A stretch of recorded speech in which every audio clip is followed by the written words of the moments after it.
വിശദമായ ചില വിവരങ്ങളുമായി റോഷിപാൽ നമ്മളോടൊപ്പം ചേരുകയാണ്. റോഷിപാൽ, കടുത്ത അതൃപ്തിയിലാണ് വി.ഡി. സതീശൻ എന്നാണ് നമുക്ക് മനസ്സിലാക്കാൻ കഴിയുന്നത്. ഈ ചർച്ചകൾക്കോ സമവായ ശ്രമങ്ങൾക്കോ സതീശൻ വഴങ്ങുന്ന സാഹചര്യമില്ലേ? യെസ്, ഏറ്റവും പ്രധാനപ്പെട്ട ഒരു തീരുമാനം വി.ഡി. സതീശന്റെ ഭാഗത്തു നിന്ന് വരികയാണ്. അങ്ങനെ കെ.സി.യാണ് മുഖ്യമന്ത്രിയെങ്കിൽ ഉപതെരഞ്ഞെടുപ്പിന് ഇരിക്കൂര് പോവേണ്ടതില്ല, പറവൂർ ഒഴിഞ്ഞു കൊടുക്കാമെന്നാണോ? അതാണ് ഏറ്റവും പ്രധാനപ്പെട്ട കാര്യം. വി.ഡി. സതീശൻ നേരത്തെ തന്നെ ഇങ്ങനെയുള്ള സൂചന ലഭിച്ചതുകൊണ്ട് കടുത്ത അമർഷമുണ്ട്. നേരത്തെ തന്നെ തീരുമാനിച്ച നിലപാടാണ്. അങ്ങനെ കെ.സി. വേണുഗോപാലിനെ പാർലമെന്ററി പാർട്ടി നേതാവായി കൊണ്ടുവരികയാണെങ്കിൽ അവിടെ ഇരിട്ടിയിൽ പോയി മത്സരിക്കേണ്ട, പറവൂരിൽ മത്സരിക്കാൻ താൻ ഒഴിവാകാം, താൻ പറവൂർ മണ്ഡലത്തിൽ നിന്ന് രാജിവെക്കാം, അവിടെ കെ.സി. വേണുഗോപാൽ മത്സരിച്ചോട്ടെ എന്ന നിലപാടാണ് അവിടെ ഹൈക്കമാൻഡ് മുന്നിലേക്ക് ഇപ്പോൾ വി.ഡി. സതീശൻ മുന്നോട്ട് വെച്ചിരിക്കുന്ന നിർദ്ദേശം. കെ.സി. വേണുഗോപാൽ മുഖ്യമന്ത്രിയാകട്ടെ, അങ്ങനെയെങ്കിൽ കെ.സി. വേണുഗോപാലിന് മത്സരിക്കാൻ വേണ്ടി പറവൂർ മണ്ഡലം താൻ വിട്ടു നൽകാം എന്ന നിലപാടിലേക്ക് അവിടെ വി.ഡി. സതീശൻ എത്തുകയാണ്. അങ്ങനെ കടുത്ത നിലപാട് വി.ഡി. സതീശൻ, കടുത്ത അസംതൃപ്തിയിലാണ് വി.ഡി. സതീശൻ. ഏറ്റവും നിർണായകമായ ചർച്ചകൾ അവിടെ നടക്കുമ്പോൾ കടുത്ത അതൃപ്തിയിൽ വി.ഡി. സതീശൻ ഇപ്പോൾ പറഞ്ഞിരിക്കുന്ന പറവൂർ വിട്ടു നൽകാം. കെ.സി. വേണുഗോപാലാണെങ്കിൽ പറവൂർ താൻ വിട്ടു നൽകാൻ, ഇരിട്ടിയിൽ പോകേണ്ടതില്ല, ആലപ്പുഴയിൽ മത്സരിക്കേണ്ടതില്ല, പറവൂരിൽ മത്സരിക്കട്ടെ എന്ന നിർദ്ദേശമുണ്ട്. ഇപ്പോൾ ഏറ്റവും ചില നീക്കങ്ങൾ ഇപ്പോൾ നടക്കുന്നുണ്ട്. ഇപ്പോൾ മല്ലികാർജുൻ ഖാർഗെയുടെ വസതിയിൽ ഏറ്റവും പ്രധാനപ്പെട്ട ചർച്ചകൾ, ഒറ്റയ്ക്കൊറ്റയ്ക്ക് നേതാക്കളുമായുള്ള ചർച്ചകൾ പുരോഗമിക്കുന്നു.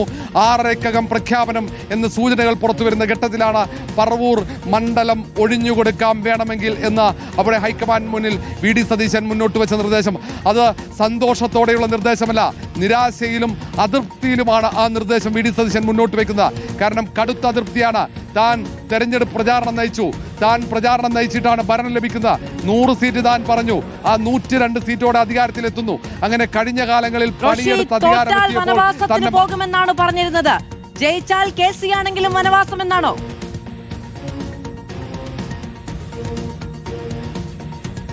അത്തരമൊരു നിലപാടിലേക്കാണ് ഇപ്പോൾ വി.ഡി. സതീശൻ എത്തുന്നത്. അങ്ങനെ കെ.സി. വേണുഗോപാൽ മുഖ്യമന്ത്രിയാണെങ്കിൽ കെ.സി. വേണുഗോപാൽ എന്റെ മണ്ഡലത്തിൽ വന്ന് മത്സരിക്കട്ടെ എന്ന നിലപാടിലേക്ക് വി.ഡി. സതീശൻ എത്തുന്നു എന്നതാണ് പ്രധാനപ്പെട്ട കാര്യം. താൻ കെ.സിക്ക് വേണ്ടി വേണമെങ്കിൽ പറവൂർ ഒഴിഞ്ഞുകൊടുക്കാം എന്ന നിലപാട് ഹൈക്കമാൻഡ് മുന്നിലേക്ക് വി.ഡി. സതീശൻ വച്ചിരിക്കുന്നതാണ് ഏറ്റവും പ്രധാനപ്പെട്ട കാര്യം. അത്രയേറെ അമർഷവും അതൃപ്തിയുമാണ് അവിടെ ഹൈക്കമാൻഡ് മുന്നിൽ വി.ഡി. സതീശൻ പ്രകടിപ്പിക്കുന്നത്. നേരത്തെ തന്നെ വി.ഡി. സതീശൻ മന്ത്രിസഭയിൽ നിന്ന് മാറി നിൽക്കുമെന്ന സൂചനകളുണ്ടായിരുന്നു. മുഖ്യമന്ത്രി സ്ഥാനം ലഭിച്ചില്ലെങ്കിൽ ആ സൂചനകൾ ശരിവെക്കുന്ന രീതിയിലുള്ള നിലപാട് ഹൈക്കമാൻഡ് മുന്നിലേക്ക് ഇപ്പോൾ വി.ഡി. സതീശൻ എടുക്കുന്നു എന്നതാണ് ഏറ്റവും പ്രധാനപ്പെട്ട കാര്യം. ഏതായാലും നിർണായക തീരുമാനം ഹൈക്കമാൻഡ് എടുക്കും ഏറെ വൈകാതെ. ഇതിൽ ഹൈക്കമാൻഡ് മുൻകൂട്ടി തന്നെ ഈ MLA-മാരുടെ പിന്തുണ കൂടുതലുള്ള കെ.സി. വേണുഗോപാലിനെ പാർലമെന്ററി പാർട്ടി ലീഡറായി തീരുമാനിക്കാനുള്ള തയ്യാറെടുപ്പിൽ തന്നെയാണ്. അങ്ങനെ ഒരു തയ്യാറെടുപ്പുമായി അവർ മുന്നോട്ട് പോകുമ്പോൾ വി.ഡി. സതീശൻ ഇത്തരമൊരു നിലപാട് സ്വീകരിക്കുന്നത്. ഏതായാലും ഒറ്റയ്ക്കൊറ്റയ്ക്ക് ഈ നേതാക്കളുമായി കൂടിക്കാഴ്ച തുടരുന്നു. വി.ഡി. സതീശൻ, രമേശ് ചെന്നിത്തല, കെ.സി. വേണുഗോപാൽ, ഈ 3 നേതാക്കളുമായിട്ടാണ് ഒറ്റയ്ക്കൊറ്റയ്ക്ക്. സമ്മർദ്ദം എന്ന നിലയ്ക്ക് മാത്രമാണോ അതോ കടുത്ത നിലപാടിലേക്ക് വി.ഡി. പോകുമോ? മാധു, ഇത് സമ്മർദ്ദമായി കാണാൻ കഴിയില്ല. ഇത് കടുത്ത നിലപാട് തന്നെയായിരിക്കും. കാരണം ഇതൊരു സമ്മർദ്ദമായി ചെറുതാക്കി കാണാൻ കഴിയില്ല. കാരണം ഇനി സമ്മർദ്ദത്തിന് സമയമില്ല. കാരണം കോൺഗ്രസ് ഹൈക്കമാൻഡ് തീരുമാനം എടുത്തു കഴിഞ്ഞു. ഇനി സമ്മർദ്ദമില്ല, ഇനി കടുത്ത നിലപാടാണ്. അങ്ങനെ കടുത്ത നിലപാടിലേക്ക് വി.ഡി. സതീശൻ പോകുന്നു. അങ്ങനെ വി.ഡി. സതീശൻ കടുത്ത നിലപാട് എടുക്കുമെന്ന് മുൻകൂട്ടി ധാരണ കോൺഗ്രസ് ഹൈക്കമാൻഡ്.